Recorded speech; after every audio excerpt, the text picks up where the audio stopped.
Stewart with FTF Charlotte. A lot of people come to us in regards to self-defense tips and things that they can keep in mind for keeping themselves and their families and their loved ones safe.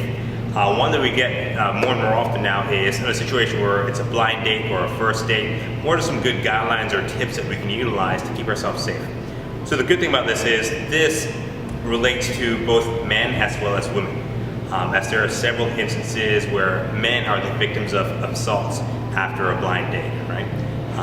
So we're keeping this in mind that first things first, we don't want to divulge too much information. So whether that's your address, whether that's your last name, you want to make sure the information that you share is just enough to get your relationship started, and then we can go from there. Before you go on that date, that you are doing your basic research. So that's things like Googling your date, and also making sure that you check them out on social media.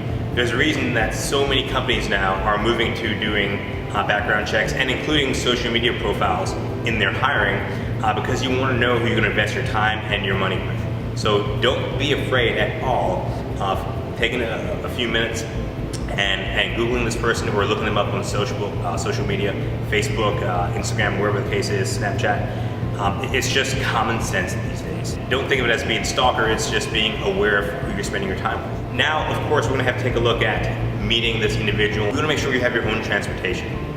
One of the most basic tips we can do is just Uber it, right? Or if you have your own car, you can take your own car or even have a friend drop you off. But now you don't have to be reliant on anybody else, especially your date for transportation. You have your own reliable means, so if anything goes bad, the day goes south, you can quickly look to get out of that situation. So next thing is, before the date starts, you want to have a basic guideline of where you're going to be going, right? What you're going to be doing. You can keep your friends and your family, your roommate, your brother, your sister, whoever it is, posted as to what's going to be happening, where you're going to be going at what time. If there are circumstances where that is not possible and you do not know right off the bat where you will be spending your evening, right, or your day, then you want to keep somebody posted at all times. And you wouldn't even want to let your date know that what you're doing, right? So you'd let them know that you're texting your brother or your girlfriend or your sister, whoever the case is, that you're going out and you're at XYZ location and you'll be here until this time. That way they know that somebody is in constant contact with you and that somebody is at the end of the day looking to know that you're safe, right? That's a huge part. Next, we want to make sure that we're meeting in a public place. This seems pretty common sense, but you know, it's the most common sense things that get overlooked. So by meeting in a public place, preferably somewhere that you know and are already familiar with, right, there's not so much of the unknown going on. If it's a blind date situation and you're not familiar with the person, you want to make sure that you're at least familiar with the area that you'll be in, okay? It doesn't necessarily have to be somewhere that you frequent very often, but that you are comfortable going to. We gotta listen to our instincts. Especially women. Women are very good at this and kind of listening to their natural instincts. Guys could frankly do a better job of it sometimes.